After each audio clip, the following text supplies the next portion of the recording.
Assalamualaikum warahmatullahi wabarakatuh. Perkenalkan, nama saya Eva Felisa Sari. Di sini saya akan menjelaskan tentang e-commerce.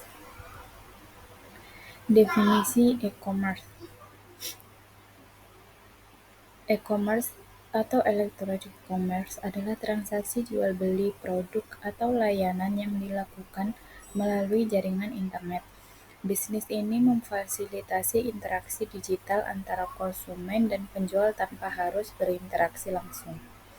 E-commerce pertama kali dikenal pada 1979 dengan EDI atau Electronic Data Interchange dan diperluas melalui platform besar seperti Amazon dan eBay pada 1990-an. Sejak itu, e-commerce terus berkembang seiring dengan inovasi teknologi digital. Statistik terbaru menunjukkan bahwa e-commerce telah menjadi sektor industri yang sangat kompetitif dengan peningkatan pertumbuhan tahunan yang signifikan, mencapai jutaan transaksi setiap hari. Kemudian jenis-jenis e-commerce. Yang pertama yaitu B2B atau business to business. Transaksi antar perusahaan seperti grosir yang menjual ke pengecer. Contoh Alibaba yang menyediakan platform bagi bisnis untuk membeli dan menjual barang dalam jumlah besar. Yang kedua B2C atau business to consumer. Transaksi dari perusahaan ke konsumen individu biasanya dalam bentuk situs e-commerce yang familiar bagi banyak orang, seperti Amazon, Tokopedia, dan Lazada. Yang ketiga yaitu C2C atau consumer to consumer. Transaksi antar individu yang biasanya difasilitasi oleh platform pihak ketiga seperti marketplace di Shopee, OLX, dan eBay. Yang keempat yaitu C2B atau consumer to business. Model di mana konsumen menawarkan layanan atau produk kepada perusahaan seperti pekerja freelance di platform Fiverr atau Upwork. Tantangan dalam e-commerce. Yang pertama yaitu keamanan data dan privasi. E-commerce melibatkan data pribadi dan informasi pembayaran pelanggan yang rentan terhadap peretasan dan pencurian data. Perusahaan harus berinvestasi dalam sistem keamanan yang kuat seperti enkripsi dan autentikasi berlapis. Yang kedua, logistik dan pengiriman. Keterlambatan pengiriman atau kehilangan paket merupakan tantangan utama yang dapat mempengaruhi pengalaman pelanggan.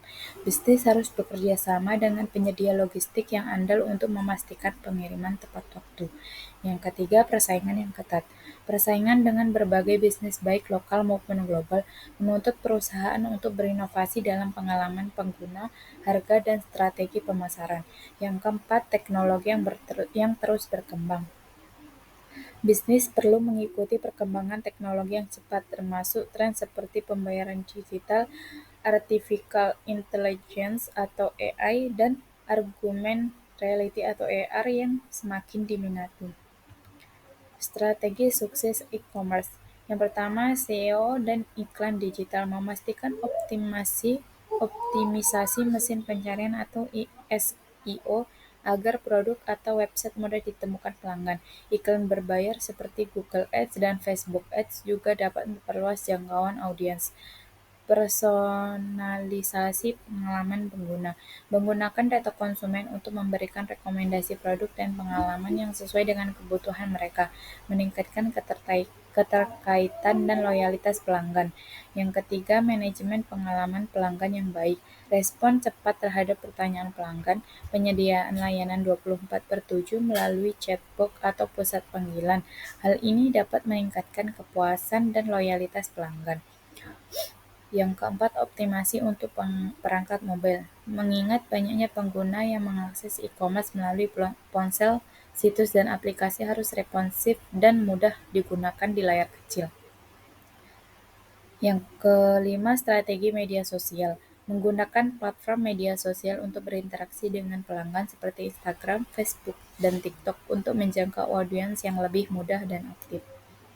Yang keenam, kampanye promosi dan diskon. Menawarkan promosi dan diskon di hari-hari khusus atau event seperti Harbolnas, Black Friday, atau ulang tahun platform. Ini meningkatkan traffic dan transaksi. Kesimpulan, ringkasan, E-commerce membuka peluang besar bagi konsumen dan bisnis, tetapi juga menuntut inovasi yang berkelanjutan. Keamanan, kepuasan pelanggan, dan adaptasi teknologi menjadi aspek penting yang harus diperhatikan. Pesan akhir, memahami dan menerapkan strategi yang tepat akan membantu bisnis e-commerce untuk tumbuh dan berkembang di tengah persaingan yang ketat. Sekian presentasi dari saya. Apabila ada kurang, saya mohon maaf. Saya akhiri. Wassalamualaikum warahmatullahi wabarakatuh.